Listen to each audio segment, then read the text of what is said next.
Sweden because of their relentless efforts to ensure that public awareness is raised around this epidemic. So thank you both so much.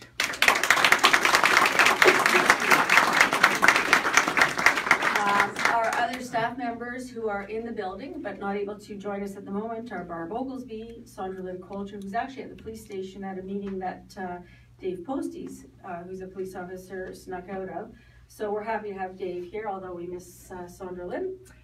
Sarah Lehman, Judy Miller-Rose, Raquel Lopez, Patty Brindell, Wendy Goldsmith, and Christine Hurtado. And it's pretty amazing when you think we have this very tiny staff team that last year served 6,045 women, which was a 56% increase over the year before. So that's pretty amazing. So thank you all so much. We're joined by our two board co-chairs, Stephanie Bates and Kent Guy, who are part of our board of directors that sets our direction. So as a staff team, we work collaboratively with our board, and our job is to ensure that the direction set by the board is met. And so we appreciate the support they offer us to enable us to be able to do that. So thank you both.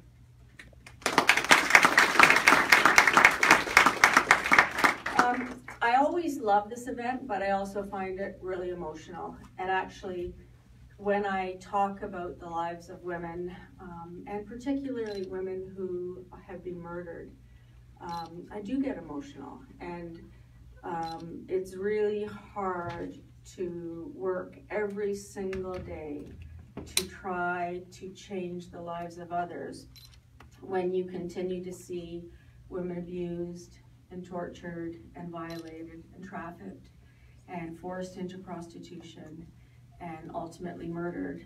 And the Intimate Femicide Observatory, which tracks murders of women across this country, has issued statistics which I think should give everybody a jolt. Between January and the end of August, 106 women and girls were killed in Canada, predominantly by men. 50% of those, or 33, were killed in this province. And we know that based on the statistics, a woman or girl is killed every other day in this country. And 33 women killed by their intimate partners, half of those in their homes. So we know that all women are potential victims of violence for no other reason than their gender. And we also know that the most dangerous place for women is in their own homes. And I think, you know, when I first started here, I would talk about, 30 women had been killed, and I thought, my God, like, that's startling, we need to take action. And it kind of was minimized, and consistently that's been minimized. And we can no longer minimize and ignore the lives of women and girls. And we can no longer say, well, it's only 106 women and girls that have been murdered. You know, we all have a responsibility to reach out and do what we can to ensure that women and girls live their lives in the absence of violence. And that's really what this campaign is about. We want to raise the issue, raise awareness and attention about male violence against women by turning London purple for the month of November, which coincides with the Ontario government's Women Abuse Awareness and Prevention Month. And on the 15th of November, we ask everybody to wear purple. It's a real significant sign of support for women and girls at universities and walking down the street and in your workplaces to see everybody wearing purple. The other thing is it's a sign to others to ask questions. Hey, why are you wearing purple? And people can talk about it because it's their show of support for women and girls in London. One of the things we know is that women and girls often bear the brunt of shame and blame. We live in a society where still people are saying, well, what have you done to enhance your own life when you're the victim of abuse? And how can you change your behavior so your abuser will no longer hurt you? And what we want to say is the shame and blame needs to shift away from women who are victims to the shoulders of those perpetrators, largely men, who are actively seeking to abuse women in their relationships. And we want women to know they are not alone. They do not have to go through this in isolation. That in fact they have a community, an entire community behind them that stands with them and asks them to reach out for support and does what they can to ensure they receive that support. We are so lucky in London. We have more resources available for abused women and girls than any other city I've been to across Canada. And when I talk about our resources, I say the most important thing is that there should be no wrong door, that whatever door a woman walks through is the right door for her.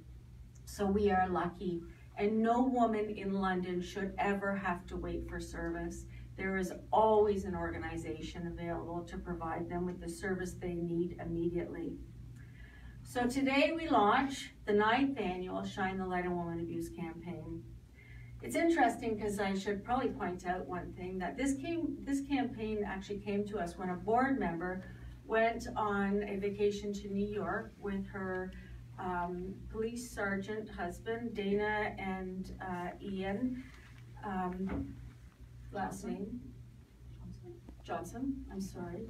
And they saw this little window on the street, and it sort of had this purple, around it, and showed the picture of a woman who had been murdered, and below it said "Shine the Light." And they thought, wow, that's very impactful. So they brought it back to us and said, think of the possibilities. And it was amazing. We never thought at that time of the possibilities of going across the world as we have, but they really were the springboard and continue to support us, and we're grateful. This campaign is completely funded through corporate donations and the support of our corporate sector. And we are so grateful because we could not do this without all of you. So I mentioned that the campaign has been adopted in Sweden and Australia. The campaign in Sweden is now celebrated in communities from the far north to the south coast of the country. And we are in the middle of establishing a sister-to-sister country relationship with Ukraine. And we know that this time next year they will also be glowing purple during the month. So I do want to introduce some of our dignitaries because we are really excited and pleased you can be with us today. So that is from me. I'm so sorry. Do you think you could just so Jeff Urich is our MPP just outside of London, Elgin, Middlesex, is that where is Jeff? Part of London also. Elgin, Middlesex, London. Elgin, Middlesex, London, yeah. So Jeff is here, and Jeff, we worked really closely with Jeff for many, many years, and he has assisted us and made a strong contribution to the work that we do, and we're very grateful you could come today, Jeff. Thank you. And Terrence Kernahan is with us as well, and Terrence is right here. You can't miss him. He's right here. Terrence is a recently elected member to the provincial legislature, and I have a very personal fondness for Terrence because I knew his dad, who was an extraordinary man, and I knew he would have an extraordinary son. But we're very pleased that you've been elected, and we know that you stand with us in support. City Councillor Tanya Park is here, right in behind here, taking time from her own campaign today. City Councillor Harold Usher is with us, who's also taken time from his retirement in 5 weeks because he's not going forward again.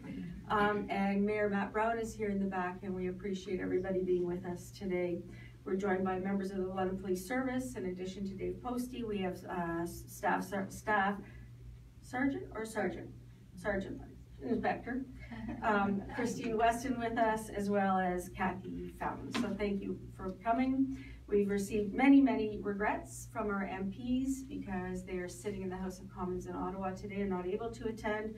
But Kate Young, Peter Franciscotos, and two of our MPPs, Peggy Sattler and Teresa Armstrong, were not able to attend, and we've been sent remarks, which we won't have time to read today, by Karen Vecchio, who's also works very closely with Jeff. So we welcome all of our dignitaries, and you are change makers. So we want to be able to plant the seed and have you go back to your positions of power and share that power that you have and help us change the course of life for women and girls. And you know, we've become braver and more courageous and less diplomatic as we have gone on and worked with women who are no longer with us. And we have high expectations of our government, not just to listen and hear, but to take action. And we will continue to advocate that very strongly.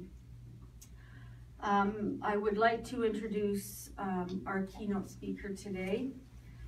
Before I talk about some of our sponsors. And every year in our campaign, we honor a woman with lived experience, and we honor a woman who won't be here to tell her story because she's been killed.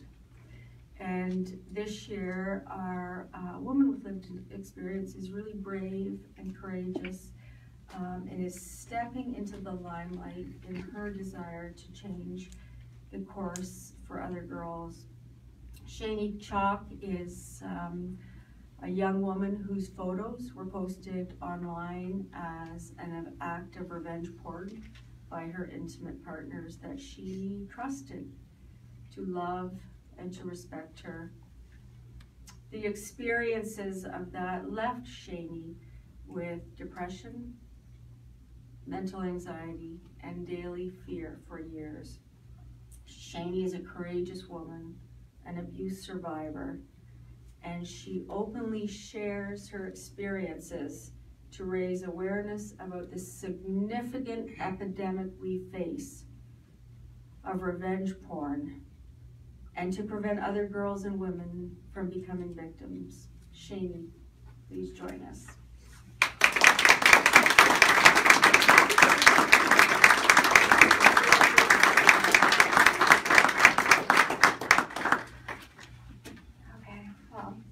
How many of you have ever heard of revenge porn? Because I hadn't, and other than like the celebrities that you see on TV. I didn't think it was something that would happen to me. I think back on the countless amount of people that have asked me what it is, and in 2018, the amount of people that are affected by this, the amount of people that are involved in this is like overwhelming, and it's saddening the amount of people and sites in America, North America alone, that post these images. The amount of, I wasn't trying to be slutty. I wasn't trying to gain anything besides maybe someone to love. I used my body and my nudes to make men want me. I didn't know any better. I didn't know that my images would surface online after I sent these. And if I did, I would have never taken these photos. Never even thought about it. In 2011, I was contacted on Facebook Messenger by numerous people, men mostly. They had found my nudes on the site. I don't even have words for how I felt at that moment. My heart was in my throat. I was disturbed, and I honestly have no other words other than disturbed for how I felt at that time. I asked the person to send me the link with my heart in my throat. I had hoped that this person had maybe mistaken me for someone else. I clicked on the link, and it had taken me to the first revenge site I had ever been on. I scrolled slowly, again hoping maybe he had mistaken me for someone else. The thread was named Ontario, and I was astonished by the amount of women that I had seen on it. I scrolled and eventually found myself, and there was no mistake that it was me. My face, my tattoos, my body, there was no way it wasn't me. The Photos were all anonymously posted, and you could comment as much as you wanted on them. They also posted my Facebook account link, along with my first and last name, the school that I went to, and the town that I was in. I was scared for what would happen next. I didn't want people to find out, and everyone did.